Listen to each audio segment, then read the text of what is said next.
Alright guys, so out of the gate, let me go ahead and tell you these are not my design. These were designed by Johnny Brook over at Crafted Workshop. Dude has an excellent channel, so if you like this design, you like this build, be sure to go check out his content. It is top notch.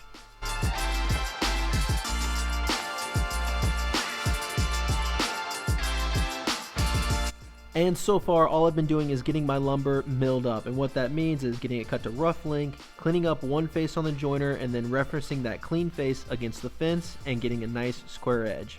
For those of you unfamiliar with the joiner and how it works, here's a close-up shot letting you see exactly how the blade interacts with the lumber and cleans up that edge to give us a nice 90 degree to work with.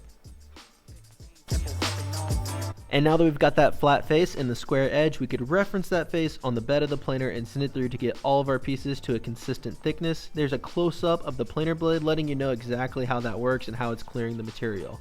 This took a good deal of time, made a lot of sawdust, and we got the pieces stickered afterward just in case things moved. We could limit that as much as possible.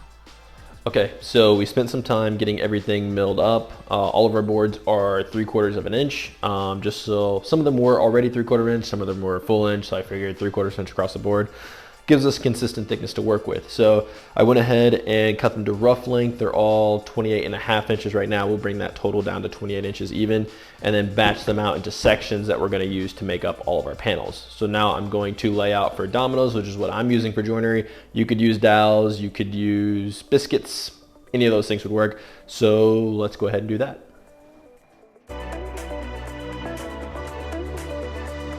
Now, whatever joinery method you do decide to go with, I recommend clamping your components up together and then marking them. That way you don't have anything shifting around on you as you're going through and marking out where you're going to do your joinery.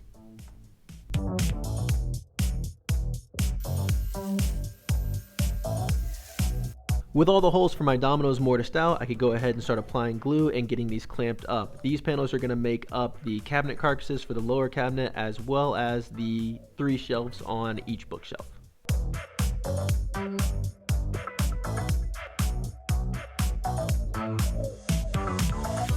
And finally, once the glue had time to cure, we got each panel out of clamps and gave them all rough sanding using 80 grit just to smooth out and get the glue squeeze out off the surface. Then we switched over to 120 grit to smooth them out further and get them ready for an edge profile or for joinery, depending on which panel we were talking about.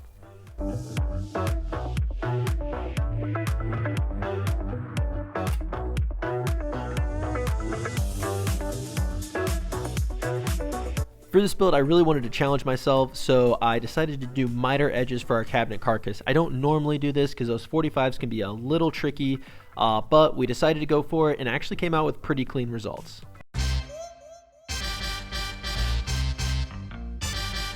To increase our chances of success on these 45s, I turned again to my Festool domino, set it at 45 degree angles, and drove in those mortises. And while I'm working on that, I'll go ahead and throw out that if you're enjoying this content, if you feel like you're learning a little something from these videos, I would love it if you guys would subscribe and ring that notification bell. That'll just keep you posted on any time I release a new video.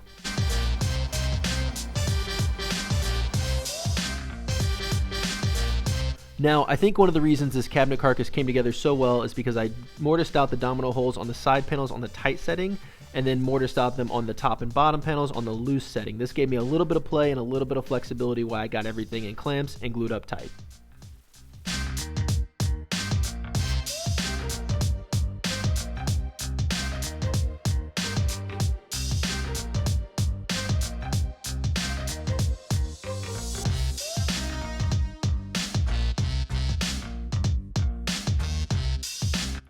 Okay, so this is the first time I've used my domino in order to reinforce miters. I don't typically do my boxes with miter joints just because it's really hard to get that 45 crisp and functional. And I'm really, really pumped with how this came out. Check this out.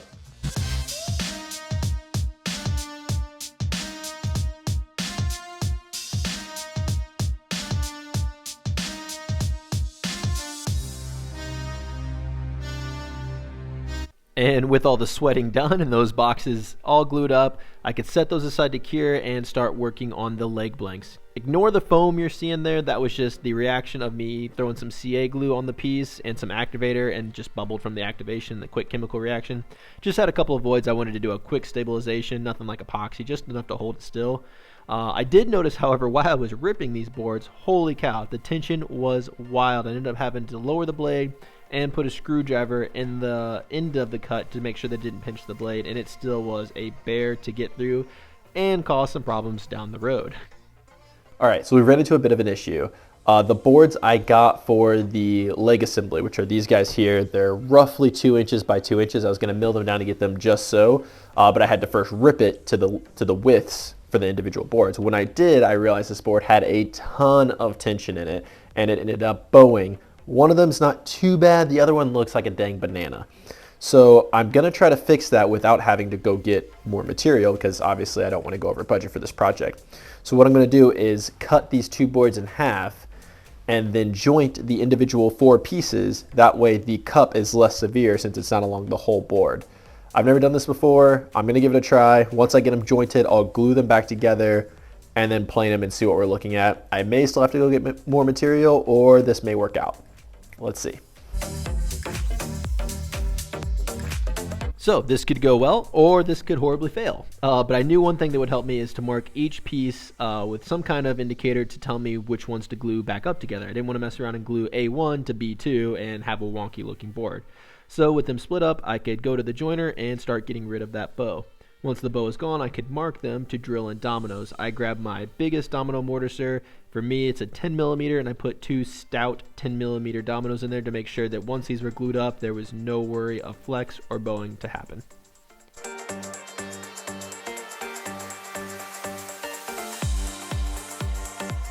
And right about now, I had realized that when I had redesigned the bookshelf, I made mine to be 6 foot tall.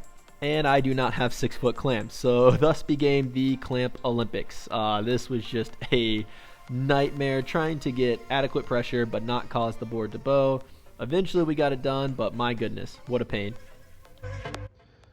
Okay, so it went okay for the one. It's really hard to close up this gap just because this board is 6 feet long and I don't have clamps that long, so getting even clamping pressure was definitely a challenge.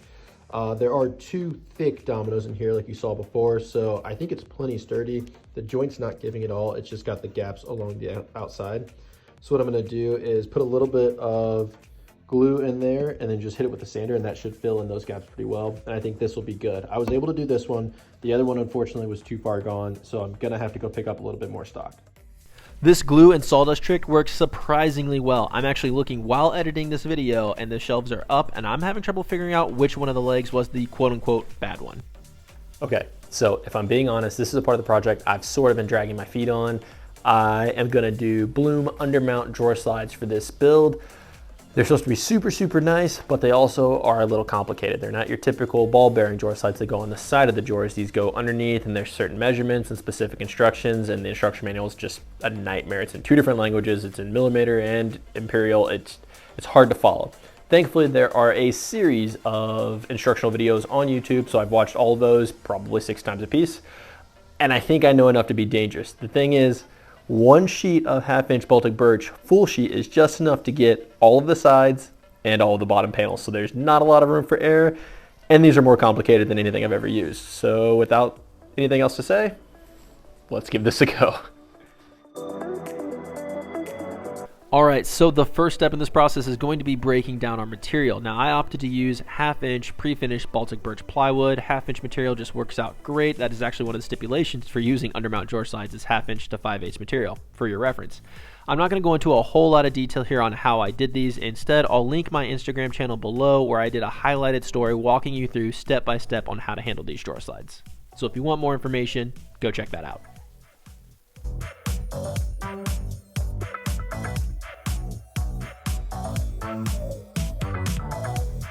One thing I will note about these drawer slides, if you're going to spend the money and invest in them, and they are a little pricey, go ahead and buy this jig from Rockler. It's about 26 bucks and it is totally worth having for this process.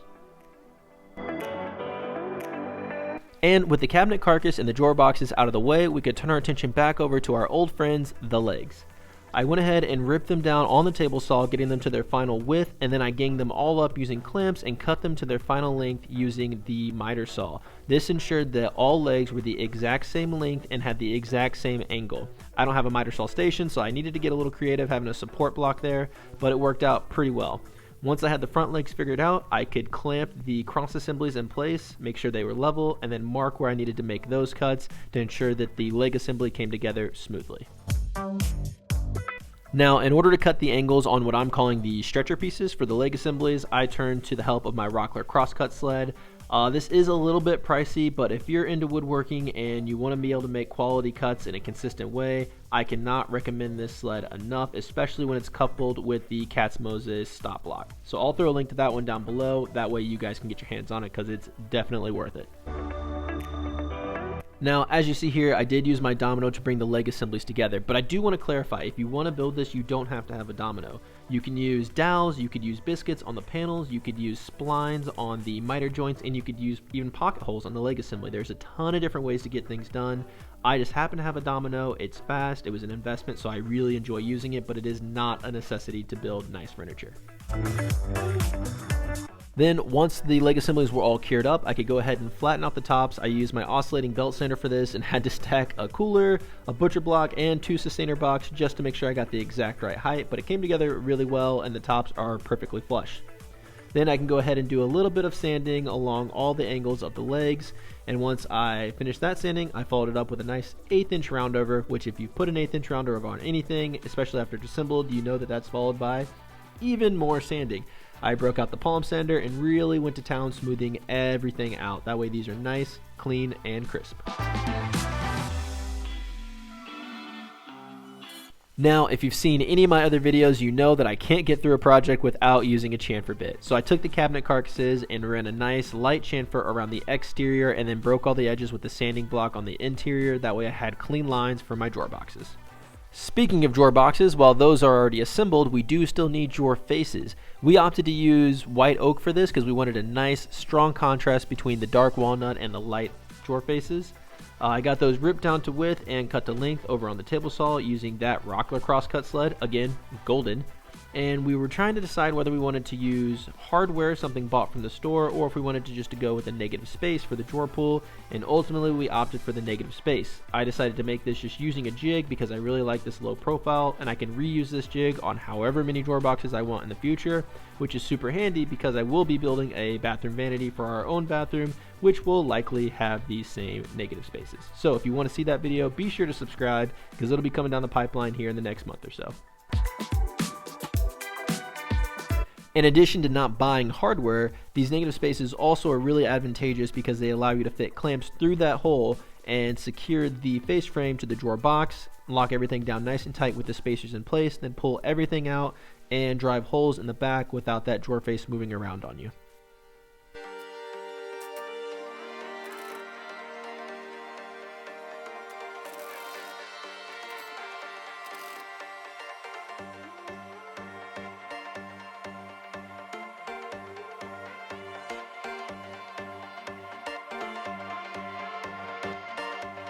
And finally, with all of our components ready to go, we could work on doing a dry assembly. I set the cabinet up on 5-inch spacers just because I wanted them 5 inches off the ground when they attach to the legs. Once those are attached, I'll just kick the spacers out. I secured the legs using 3 screws through each leg from the inside of the cabinet. That way everything was totally secure, but none of the fasteners were visible.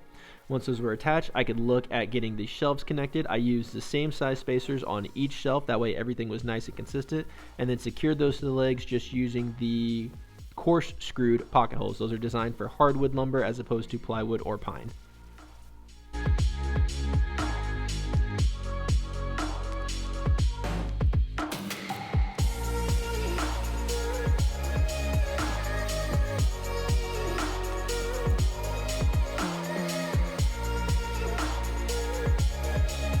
And while it was super satisfying to see all this start to come together, I turned around and took everything apart. That way I could apply finish. I knew it would be much easier to do it as components and then reassemble as opposed to trying to put finish on all the different angles while it was already together. I opted for Rubio Monocoat for this finish. It's super easy to use and really makes walnut pop and looks beautiful. Once that was on, we could reassemble and these bad boys were done. Let's check out that B-roll.